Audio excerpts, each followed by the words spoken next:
जय श्री कृष्ण। मकर राशि और मकर लग्न के लिए कैसा वक्त जाने वाला है ये देखते हैं। तो 22 से 28 सितंबर का वीक आपके लिए कैसा है। सबसे बड़ी चीज क्या है कि मकर राशि के स्वामी शनि हो गए, जो अभी बुध के साथ में है, तो सूर्य के साथ में भी हैं। तो शनि यहाँ पर थोड़े स्ट्रांग पोजीशन में है, एक रिडिफाइनिंग मोड चल रहा है, थोड़ा आध्यात्मिक हो रहे हैं, चीजें बदल रही हैं, थोड़ी लाइबिलिटीज को लेके कंसर्न भी है आपका। तो ये सारी चीजें इसमें दिखाई दे रही हैं।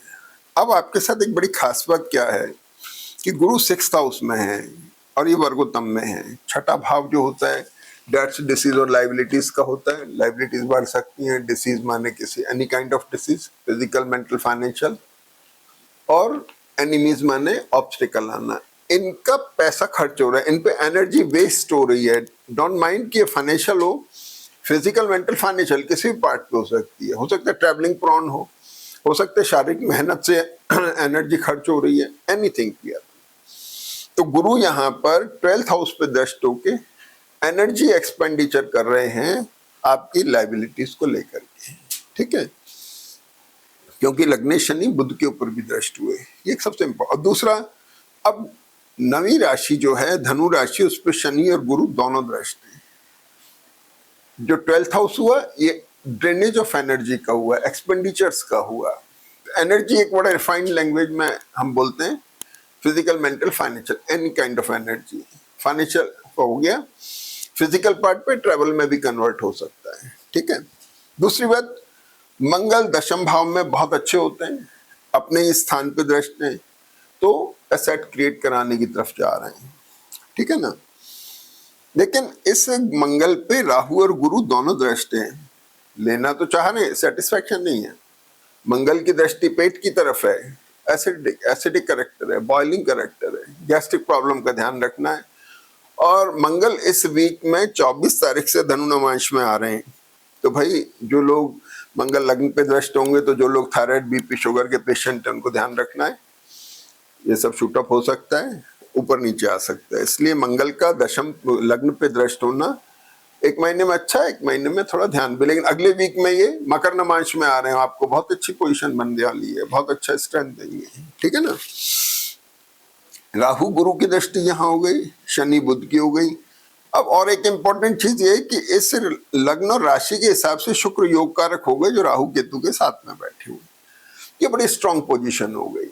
तो सबसे पहले तो ये हुआ कि चंद्रमा कन्या राशि में है, तो सप्तमेश चंद्रमा यहाँ आ गए। मैरिड, बिजनेस, रिलेशनशिप में थोड़ा रिडिफाइनमेंट आ रहा है, लेकिन बेटर है, स्टेबल मोड में है, ठीक है।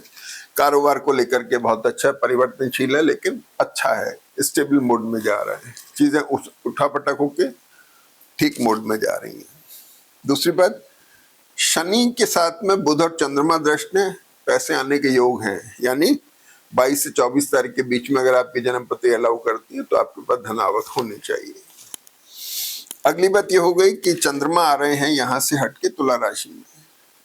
ये सबसे इंपॉर्टेंट फीचर हुआ इसका कि चंद्रमा जो है तुला राशि में आ गए, और तुला राशि के स्वामी शुक्र यहाँ वर्गोत्तम में चलने वाले हैं 26 तारीख से। तो 26, 27, 28 3 दिन शुक्र वर्गोत्तम में है। अष्टम में शुक्र वैसे एसेट दिलाते हैं, लग्जरीज दिलाते हैं। दशम भाव के लॉर्ड हो गए राहु केतु के बीच में, may be A change with betterment, एक अच्छे परिवर्तन की तरफ संकेत दे रहा है। और पंचमेश होने के बाद में संतान पक्ष को लेके, उनकी ट्रैवल को लेके, आपके सोच विचार को लेके, आपके प्रोफेशनल चेंजेस को लेकर के एक बेटर अच्छा चेंज दिखाई दे रहा है, ठीक है। तो ये एक बहुत अच्छी पोजीशन बनी। लेकिन मंगल यहाँ पे धनु नवांश का है, उसका जिक्र मैंने किया। अब आ जाइए आप सबसे पहले कि मंगल चंद्रमा जो है फिर आते हैं वृश्चिक राशि में। वृश्चिक का चंद्रमा का लॉर्ड मंगल अपने से द्वादश में जा रहे हैं, गुरु और राहु से दृष्ट हैं।